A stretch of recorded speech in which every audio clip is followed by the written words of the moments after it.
My dear viewers, welcome to my channel Shri ji coaching class है। आज हम आपको क्लास 10th में एआई के बाद जो हमारा अगला चैप्टर है वो है हमारा ई कॉमर्स और साइबर सुरक्षा का शॉर्ट वीडियो देते हैं। एग्ज़ाम आने ही वाले हैं आपको, इसलिए हम आपको बता देते हैं। देखिए, निम्न में से किसके प्रयोग द्वारा ई कॉमर्स ने व्यापार लेन देनों का एक नया वातावरण बना दिया है? इंटरनेट।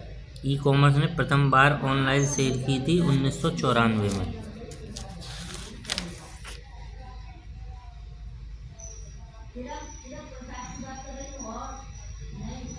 ई कॉमर्स से आशय है इंटरनेट के उपयोग से वस्तुओं का क्रय विक्रय, इंटरनेट के उपयोग से सेवा प्रस्तुत करना, धन एवं डाटा के लेन देन, मतलब ये सारे ही हैं। वर्तमान में ई कॉमर्स के अंतर्गत आते हैं इंटरनेट बैंकिंग, यात्रा बुकिंग, ऑनलाइन फैल किट्स, ये सभी।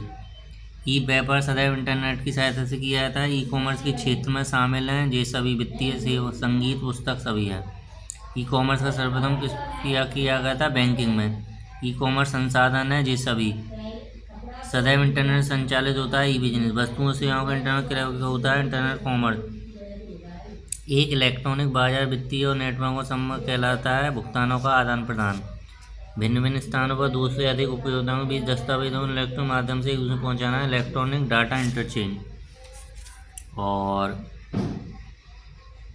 इलेक्ट्रॉनिक डाटा ईडीआई होता है गोदामों को आदेश भेजना। इंटरनेट कॉमर्स ई कॉमर्स का एक उपकार है जिसमें गतिविधियाँ सम्मिलित हैं। ये सभी आपूर्ति श्रृंखला का और खा इलेक्ट्रॉनिक डाटा डाटा को मिनटों में भेजना। और ई कॉमर्स संबंधित है मीडिया से, वीडियो से, वेब पेज से। कौन सा वर्ष भारत ई गवर्नेंस के मनाया जाता है? एक। ई गवर्नेंस के तहत सेवाएं भामाशाह, मित्र, एजुकेशन पोर्टल, ये सभी। सरकार और नागरिकों के बीच सूचनाओं के आदान प्रदान को कहते हैं G2C, government to customer. E governance द्वारा प्रक्रिया जाती है, इसमें सम्मिलित है GTOP। और ई गवर्नेंस परियोजना के कितने चरण है? 4। ई प्रशासन की विशेषताएं होती हैं सब प्रशासन पारदर्शी, मितव्ययी बनाना एवं प्रशासन से मुक्ति मिलती है। क्रेता से विक्रेता तक इलेक्ट्रॉनिक सूचनाओं का हस्तांतरण होता है। संचार व्यापार ई व्यापार से क्या आवश्यक है? आदान प्रदान करना था ग्राहक। तो इस तरीके से आप शॉर्ट क्वेश्चन आप ये देख लेना। हम आपको जो दीर्घ क्वेश्चन है उनको अति लघु। और ई कॉमर्स की खोज किसने की थी? माइकल एल्ड्रिच ने। ई गवर्नेंस है क्या है? साइबर सुरक्षा कब शुरू की गई? 1970 के दशक में। और फिशिंग, स्पूकिंग तकनीकी, ये सारी चीज़ें आप देख लेना। और वीडियो लॉन्ग नहीं हो इसलिए हम आपको B2E और B2C ये आप देख लेना।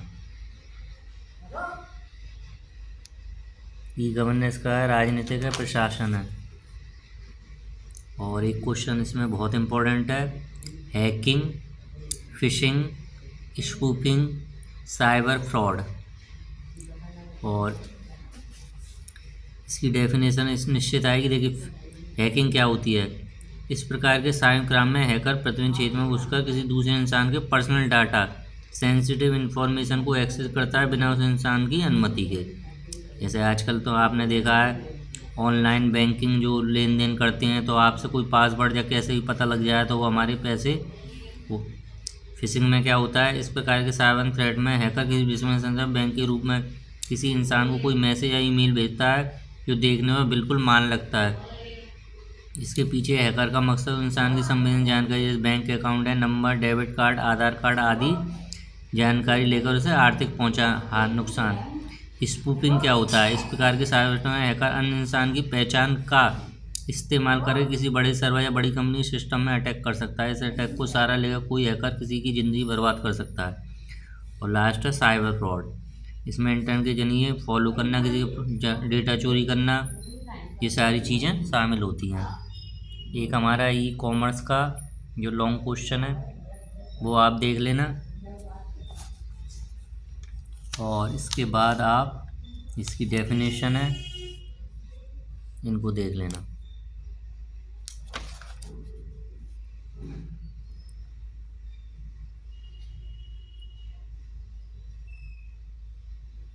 Business to e commerce business model है।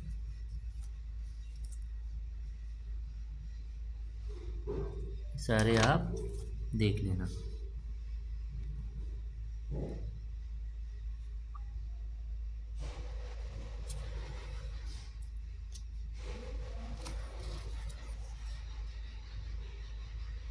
साइबर सुरक्षा से आप क्या समझते हैं, ये बहुत इम्पोर्टेंट क्वेश्चन है, इसको और आप देख लेना। और साइबर अपराध, तो ये हमारा पूरा एआई हमने आपको बता ही दिया है, और इसके ये देख लेना आप।